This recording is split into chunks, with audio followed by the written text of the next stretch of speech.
And so I was jettisoned from a obscure, startup to being a part of the Mattel family as an outside company.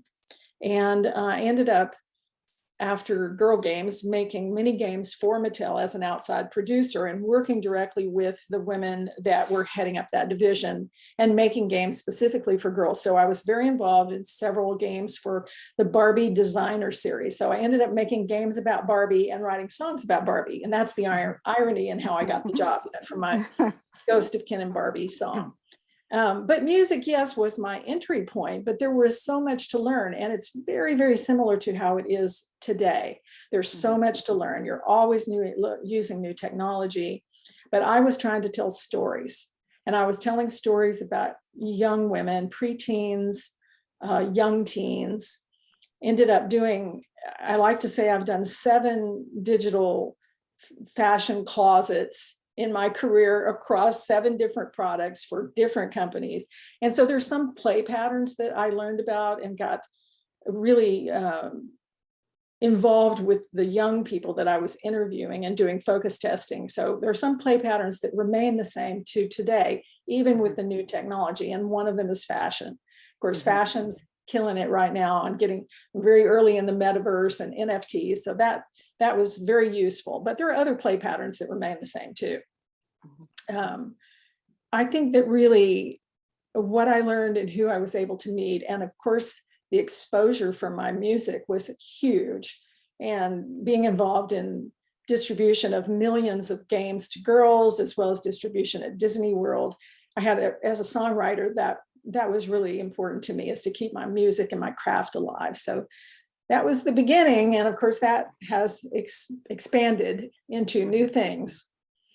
In terms of like when you first started, those first sort of 5 to 10 years, what was it like being a woman within this industry, which was, or within, specifically when it came to gaming, and how was it viewed by a very male-dominated group, well, male-dominated space, should I say? Yes, well, girls' games, and did they think there was a market for games for girls, and what that should look like?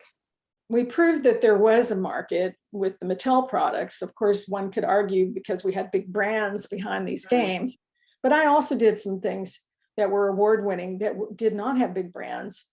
They were distributed by the brand companies. One in particular was one of those fantasy digital closets for 17 magazine. So 17 magazine was a young teen girl magazine. So there was definitely a market, and there was an interest, and the games that came out at that time that were for girls were just gobbled up by millions of girls. But the industry itself at that point was really going towards, first of all, they didn't take those games seriously. The guys involved in real gaming, whatever that means, they didn't take those games seriously. But I will point out that I, along with some of my other women producers at that time, have been asked to make contributions and talk about our early days from a gaming history museum here in the States. So, historically, those were hard times for women designers and women producers and content creators. But I think at the end of the day, which is now, this is not the end, but compared to that, it's the far end of the spectrum, we'll find that those games were taken seriously by a lot of little girls. And those little girls now are making games for girls. And so I still don't like to dwell in the past of the hard times, but yes, I mean, girls' games were not thought of as serious gaming, but the parts were all as serious as what, other games, the boy games that were made. So you mentioned this Hall of Fame museum, because you mentioned this to me when we last spoke. How many women were included? I don't know yet. The person who got me involved was my co-producer inside Mattel, and she was a pathfinder, a pathway maker for other women in games, and she's had a very successful career. So she was asked to come in and talk about the early days of the Barbie designer series, and then she invited me through them, and I've had different people now start to bubble up through the cracks. But more importantly, I've had fans that were little girls and playing games with their brothers on their brothers' computers back in those days. Those fans have found me, and they're adults now, right? This is many years ago. So I thought that's interesting. Those girls were out there, and for a lot of them, those early games were really important to them. Someone's making something for me. It's not all kill and darkness and, the dystopian futures. It is something that really resonated with young girls. In around 2006, you left that space. Yes, I made a big branded game for Mattel, my last game for them. And at that point, what I decided was personal, but there were also some external factors to it. The gaming industry had really been taken over by boys that were not happy about girls in having a space in there. So that's not everybody, of course. There are tons of good, great guys and game companies that did not do that, but that was the energy around it. But more importantly, I was ready to I wanted to make something beautiful for girls. I didn't want it to be all about plastic toys and shopping. And it was a very simple decision for me. And I was writing, but I really didn't have time to write when I was producing for other people. So basically I sold my house and paid off all my bills and lived on the money that I had left over in order to start writing a novel series. And so I got a deal with my co-producer at Mattel after we all left Mattel to look for a property to create feature films at Universal. And we couldn't find anything we loved enough to spend 5 years on. And everything had been licensed that we thought was good. And so basically I thought, well, I'm going to write it. I'm going to write a very positive, beautiful series with depth and soul for girls. And I set on my journey to do that. It took me about a year to write the first draft of a first book. I designed out a 12-book series. I had some art done. I really did the early stages of that. And I ended up getting an 8-book deal with Random House on the whole series right out of the box. It took me about 6 weeks to get that deal. And people ask me to tell my story about getting my big publishing deal with a major publisher. And I always open that by saying my experience was not like other people's experiences. And part of the reason why they signed me in the book series was because of my background in digital entertainment.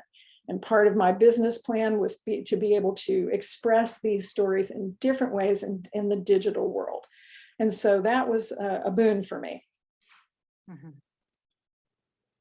So, and you managed to do 6 books and then you stopped. Yes, I wrote 2 books a year and managed the company, raised money, started making some of the designs for the early products.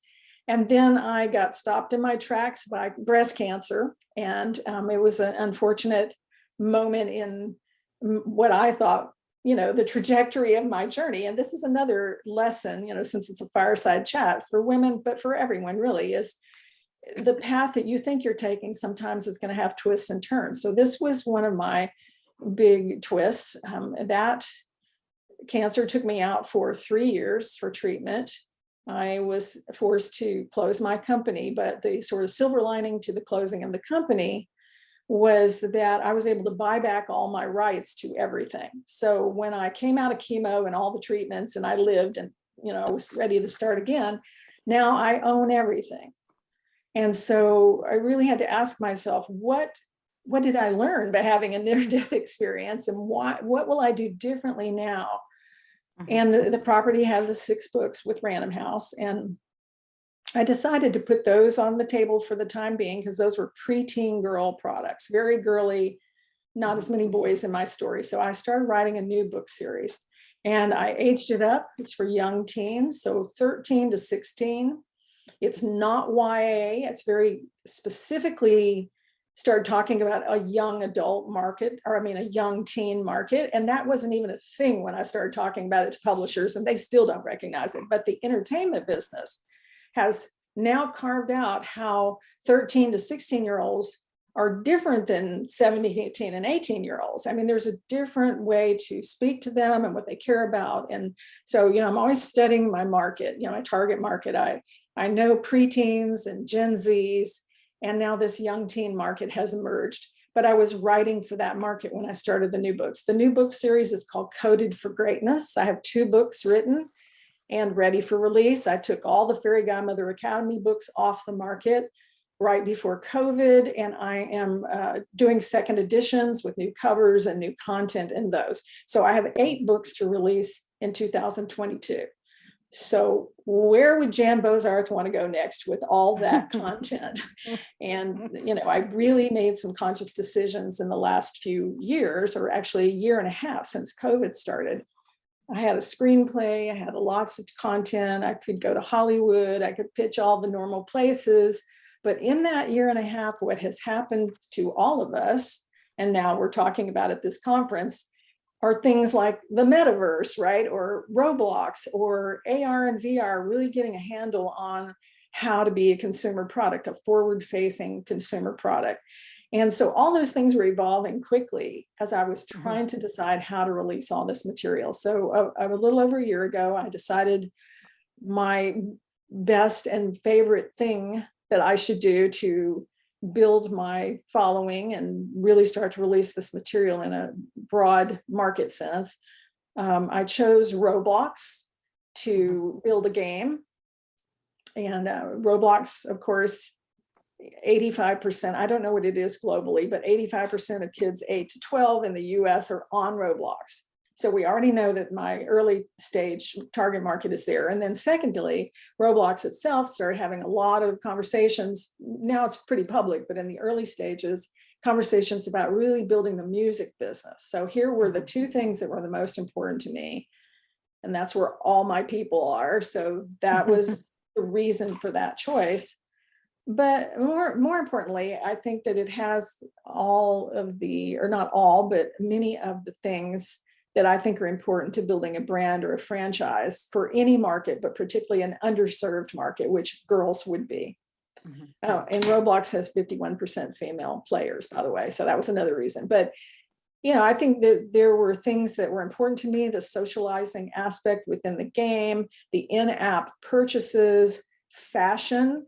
Number 8 fashion closet for me in my career will be inside Roblox, and where kids can design their own clothes and they can dress their avatars. We'll also bring in young designers, fashion designers, to give us some choices in our closet. So it's a really great place to express that. But in the music world, it's the hottest thing now, really in the last year, this has taken place. But I will have 2 stages for performance inside the game. One would be for, AAA type performers. And the other would be just a ground level when you enter the game and you make your own avatar and your fashions and you learn the dance and the music, you can perform on that stage. So 2 types of stages for events, for concerts, for festivals. And so music is really, at the end of the day, going to be the passion that I bring to it, the contacts and the community that I live in Austin, Texas, in a music family. We have 2 recording studios. So that, it made sense on a personal level and an artistic level to make music the focus of the game. So that's really what I'm doing now, and more or less. I've got other things. Because one of the things that definitely comes across from you is the fact that you are a content person. You've talked, it's stories, it's, you've got your marketing background, even with Roblox, the books, you understand content, and more importantly, you understand content that resonates with young people and with girls. So that, and whereas when you traditionally think about gaming or the gaming industry as a whole, you don't really think of those skills, you think very technical. So this perception, from where I stand, I understand the importance of the content aspect of it and why it's so much needed. What's your experience been in terms of that? Yes. Well, first of all, thank you for pointing out, and it is true that I am a content person. At the end of the day, I'm trying to tell stories. I'm trying to tell my stories right now. I've given 10 years to creating this franchise with all the books and all the characters. So it's deep content that most creators really don't have yet, or maybe they have it and they've sold off some of it. And just the circumstances of my career and my life, it ended up that I now have access to all of my own content, including content to come within that franchise. And I tried to delineate all that at one point in one of my pitch documents, like the content that I own is X, and I start listing them numerically, and it's a lot of content. And if you think about franchises like Marvel or Disney franchises, the reason they're able to keep coming out with more and more products or movies or games, whatever, is because they own that deep content. There are multiple stories that can be told. And I think we were talking earlier about Riot Games releasing their one of the League of Legends characters as a animated feature on Netflix. They're able to do that because they have developed those characters over time. So really, when I started getting well and coming back into, deciding what to do next, I spent a lot of time on world building and world building within the game, the fantasy world. The Aventurine is the name of it. So I don't think I pointed out that the first books that I wrote are called Fairy Godmother Academy. Those are 6 books, but in those books, I introduced girls to a fantasy world called Aventurine that can be accessed through their dreams. That's the first way. There's other ways later. When I started writing the Coded for Greatness books for the young teens, those books are actually the next wave of stories of Aventurine. So you recognize it's a continuation. The continuation is through the fantasy world. The stories are 50 years later. The live characters, the real-time characters, are in 50 years from the Fairy Godmother books. But you will recognize some of those real-time characters, but more importantly, you get to learn more about the fantasy world. So I spent a lot of time on Aventurine, on the world building, on the depth of the magic or the tools or the way things work in Aventurine. And really, Aventurine for me is the vision of the future. We all have access to it. It's our imagination. You can make lots of arguments. It's a parallel world. It's in your dreams, but everyone knows and has an Aventurine. And so what's in the DNA of my stories, in all the stories, even the early books, is this notion that everyone has a specialty that they bring to the world. So the first group, the lineage, is the protectors of the green world. And there's another lineage that is about peacemaking. And so in the DNA of my stories, those things live. We'll cut to today and how important impact storytelling is. I was about to say this would absolutely resonate with what is happening in the world today. We've just had COP26, or we're going through COP26 here in Glasgow, and so your the aspect of the planet, and is it green? What's it called? Green? Sorry, what was the name? Arbor lineage. Yeah. So that has such a relevance. So do you feel you have like a finger on the pulse of young people far more than maybe the traditional industry does? Well, certainly from the research and the development of products for that market, yes. But I was very heartened by the fact that one of the most important things to young people in my target markets, the preteens and the young teens, is their commitment to the green world, right? And so that has evolved. I'm glad that when I wrote those original stories 10 years ago, that was a very important aspect. So I think that the world has turned to meet me in my storytelling. And I think I do know and understand how they care about those things. Another important thing that happened in the last 2 years, as I started back on this new part of the journey, was I got involved with some people that are in different positions in the UN. They're, in the UN Sustainable Goals, and building youth markets and helpers in their specific field. So either saving the oceans or saving trees or peacemaking. So I was really involved in the UN Sustainable Goals as they relate to youth. Of course, now we know by watching some of the speakers at this most recent gathering is that the youth are mad and they want action now and they're not going to be quiet and, all those things. And I love that because I really think that is where everyone's head is in my target market. So, and there's different divisions of that, meaning that different people are interested in different parts of it. But I have incorporated in a deep way into my Roblox game this gamifying the UN Sustainable Goals, and they've plugged in nicely to the storytelling. So it's not like I retrofitted that to my stories. It is a part of the story. And so I believe that kids are always going to be interested in what they can do to help. Even, if you're not a speaker at the UN, you're a kid and you want to know, well, what can I do? And so this will be a gamifying of the story of characters that figured out things to do. And it's a little bit, science fiction, meaning I push my fantasy storytelling to the edge, but things are happening so fast now, the edge is closer every day, right? So there will be ways for kids to learn about things they can do. There'll be connections to those things. There'll be ways to do projects both as a single person or as a group. So groups of friends, scouting classes can do things together, and those will all be in as a part of the storytelling in the game. So it's actually a form of empowering children with the issues that they're facing as a part of humanity within the world. So I find that very, very interesting. Can I ask you, I just want to go to, I suppose, as a woman, what kind of advice would you give to women who are coming up within these creative technology industries within gaming? The fact that you kept hold of the copyright of everything that you own and were able to do that. That's one of so many people give up a lot just to be able to stay in a position. So especially women, they just don't feel they have the power or the empowerment to be able to hold on to some of the things, and they kind of have have a little give it up. Yes. Exactly. Well,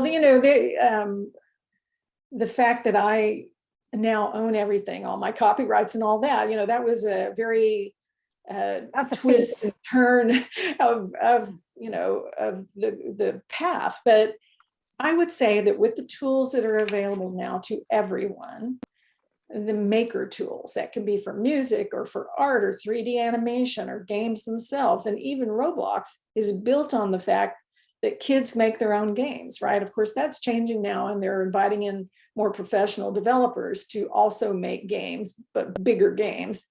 But it's been proven in a massive way that everyone pretty much has access to tools. So I would say my first piece of advice is be a maker. Learn how to make something. If you have an idea and you can't get anybody to do it for you, do it yourself. Learn whatever part of that process you want to learn. And not everybody is going to learn all the technology and the creative at the same time. But be a maker, be someone who is exercising the right to create. And also, I think that it is important to understand that women's voices need to be heard in the game industry. And that can happen in a number of ways, both as a maker, a creator, but also as a player and as a supporter. And, what's the messaging inside the thing you're making? And so be committed to what you want to say, and then find a way to express that in any or all of these formats. And then expect to get pushback along the way, which we all have and still do, but never give up. That would be my end message. The end game is to never give up. And I think that sometimes it does take many, many years to build something. My goal to make something beautiful started 10 years ago. And I'm just now reaching the point where I can see that in a big way. So use the tools at hand, always learn, take risks, tell your story. We need those voices. Definitely. And where do you see this? I suppose I can just end on this. What's your prediction for the next sort of 5 to 10 years within this space? What changes do you think will happen? What changes would you like to see? Well, I am heartened by some of the one of my favorite groups out of New Zealand, the WETA, WETA group out of New Zealand, just sold to Unity, And if you don't know, Unity is one of the biggest platforms for making games. And part of that sale is about the tools that Weta built to make these incredible images, like a Lord of the Rings, of course, is the most famous one that they're known for, but lots of other major motion pictures. But that beautiful imagery, those tools now will be available to everyone. And so this is, again, a really great thing for new voices. We want to tell stories. However we're going to do it, we want the best tools possible. So that's one thing that I see happening. I think from a female perspective, every day I see more and more young women showing up on my feed, through LinkedIn or various places that are making games and have made games. They've made casual games, which were big with women. They've made all kinds of, are involved in some of the big AAA game studios making games for women that appeal to more women than men. But also I think because of the blurring of the gender identity, I really want to talk about this just one notch further. And that is that we're not just making games for women, although we want women's voices, but we want those games to be appealing to all kinds of people, not just women, but told from a female perspective. So you're really telling the story of war and destruction or dystopia, whatever story you're going to tell, or the beautiful garden that you're building. You're telling that story from a feminine point of view and from a female lived experience. And so those are going to be different ways of seeing things. And so it's as important for those stories to resonate with everyone, no matter what gender you are. And it's harder to do than, we can talk about it academically, but it is harder to do from a storytelling point of view. So I see that as the future, and I'm excited about all the different voices that will show up to do that and to tell those stories. Fantastic. Thank you so much. I don't know if we have any questions. I don't know if Summer wanted to ask something or disappeared. I don't know. No, I'm here. Okay. I thought you wanted to ask something. Sorry, go on. No, so I actually just wanted to find out. I'm curious, right? So I just want to know, what do you think, Jan? What's going to happen in the future? What do you think? I mean, of course, you've got a lot of projects coming up. You've got the 8 stories, so on and so forth. But I'm just curious to hear your thoughts on what do you think the future holds? In what category? I mean, okay. World or yes. So in terms of the world building as well, but exactly. So in terms of the world building, and I mean, I know you said, try to be creators and try to learn the trait and skills, etc., and just start building whatever you want to build rather than waiting for someone else to do it. What about the people who, I don't know, may not have the courage to do something or access, like that, or the access, or access, especially so women both things. In some parts of the world do not have the same access as other women may in other parts of the world. Or there may be just this hesitation as well, right? So hesitation, okay, maybe there's certain strategies to get over it, but sometimes you may not have the access. And now obviously the world is becoming more virtual. And if you are missing out this opportunity now, that's going to again, harm you in the future. So how would you, what do you think? I've been having this ongoing self-talk, my inner voice lately, because, as you read all of the dark dystopian, especially because of COP26, I'm reading all the people speaking, especially the young people, saying, we've lost hope. We don't think anybody's really doing anything. We don't think that, it's all easy to talk about the money and the things, but the end game is so far out that it may not help. There's all this sort of a general vibe of loss of hope. And so I think for those people, young people especially, and women who feel they don't have access or they don't have the education, or there's, this general sense of I'm left out, finding a way to maintain hope in this world is the seed of everything else. If you lose hope, you'll never go on to do any part of what we're talking about or anything else. Are you crying, Nyra? No, I'm listening. I completely agree with you. I'm not quite there yet, but yes, don't cry yet. I agree with you totally. This whole idea that we have to wield big swords of technology and giant projects, this is my lifetime's work, but it wasn't always that way. The reason I was able to hold on to a vision for all these years and have it evolve and change and learn new things and make new things is because I never gave up hope. Even in the darkest hour, in my case, it was near death, but there are many dark hours, many people out there saying, well, so that's not for me because I don't have access, I don't have the money, I don't have the education to do that. I think that it all begins with the hope and having a vision, trying to maintain a vision of a better world or a better life, and then figuring out how to carry on in spite of everything. I also think, just to add to that, this is something you said, we spoke about this earlier when we spoke. I think what also helps is women helping women, that collaborative approach, because women tend to work so much better as collectives. Definitely. So I think when we come together, whether it's in gaming or in finance or in marketing or whatever field it may be in, I think when that happens, when we come together, we are such great supports of one another. So yes, absolutely. Yeah. And I think about that all the time. I look back at all the women and some men too, of course, but particularly the women in my career and life that have lifted me up. I give complete credit to them. And so I want to be able to do that, give that back and do that for as many women as possible. And I say, absolutely, girls, women, just help each other, because it is a group effort. There's never just a single person that makes a game or tells the story. It's a lot of voices and a lot of people that you will be asking for help. And so, yes, absolutely, we should be supporting each other and helping anyone that wants the help. So thank you, Jan and Nyra, both. I think this is a beautiful ending to our first day. And here's to hoping that tomorrow goes equally well. So lots of great lessons over there. And I think, yes, working as a collective, really, and just knowing that you've got to keep striving. And, obviously, the only thing which is constant is change. We all know that.